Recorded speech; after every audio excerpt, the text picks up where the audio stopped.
The hidden driver of the Southwest Florida real estate market. This is Jeff Dumbrell. I'm the director of the Southwest Florida Real Estate Association and the broker of Steelbridge Realty, here to share some knowledge with you.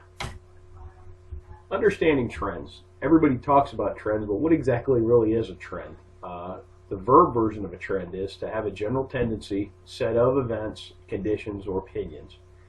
The noun definition: the general or prevailing tendency or course of events. Everything that I can find is always cyclical, and it's either by design or this is just how the experiment works better. But I mean, hurricane season, economic cycles, housing cycles, demographics particularly is very cyclical based upon the events that drive them. So you really need to understand the trends to understand what a market's doing and potentially where it could go. The base driver of the Southwest Florida market is retirees. They really are a base driver and a somewhat hidden driver. If you're not working or living in a retirement-based area, you tend not to notice it. If you live in some areas of particularly, say, South Fort Myers and some of the younger neighborhoods, you really wouldn't know retirees are base drivers because everybody around you is 40 with 3 kids. But a retiree is a person who's retired from a working or professional career. In migrating retirees, spending initiates growth. When they come here, their first 2 years is very, very fruitful for our economy. They generally get some housing. I noticed they buy cars, they buy boats, they buy brand new Harley. Sometimes they buy all of that. Furniture. The first 2 years, there's a great study from the University of Arkansas. It's an older study, but it really showed some neat effects of, especially the first couple of years of retirees spending and how it affects the economy. New jobs are created because they're a new demand. The neat part about the demand is most of the capital they bring from outside the market. So particularly if they're not working and retired, they literally just bleed money into our economy. And then some households, they build new houses. Some of them rent, some of them purchase. All of which creates jobs and income. How do you check this? Well, the U.S. Census. It's an official enumeration of population. They've been doing it for a very long time. One particularly useful set of data is the count of live births. They have a lot of data sets, and if you've never been to the census page, you can download most anything there with the click of a button. It goes right into Excel, and you can work with it.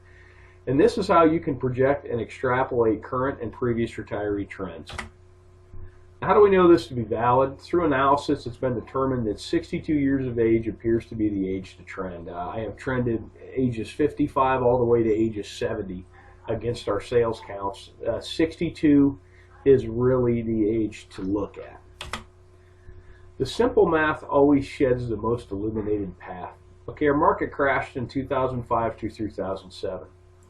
If you go back 62 years, that's 43 through 45, World War II caused a large drop in the U.S. birth rate. Lo and behold, 62 years later, all the retirement centers in this country crashed first. When the bubble blew, it was Florida, Arizona, and Nevada, Las Vegas that blew first, and those were heavy retiree pockets, and that's what popped the bubble. Take a look at the last cycle. Here's our sales counts, and here's the live births. Charted against one another. Now bear in mind, when the market blew up, everybody pulled back. But what's neat is when the market started to tick up again, it perfectly coincides with the retirees. March of 2008 was the first time we had a year-over-year sales increase in sales counts. And that perfectly correlates with the beginning of the baby boomers. Notes on the last cycle, you really have to understand the last cycle initially formed out of growth from retirees and then turned into a full-blown leverage-induced mania from 2004 to 2006. So what do these trends project about 2016? Well, we're going to talk about that at Real Estate Roadmap 2016. It's going to be October the 20th, Tuesday, 5 to 7:30. Make sure you get there at 5. We're doing a really neat speed networking where you're going to get the opportunity to meet everybody in that room, because I know about you guys, but when I go to a networking event, I generally talk to 3 or 4 people, mainly because it takes me 20 minutes to say hi. But you'll leave these events and you wish you could have met more people and made more contacts. And speed networking, this should be a great vehicle to do that. It's at the marina at Edison Ford. And there's a link to this below this video if you have any questions. Thanks for watching. I hope this information is useful to you, and make it a great day.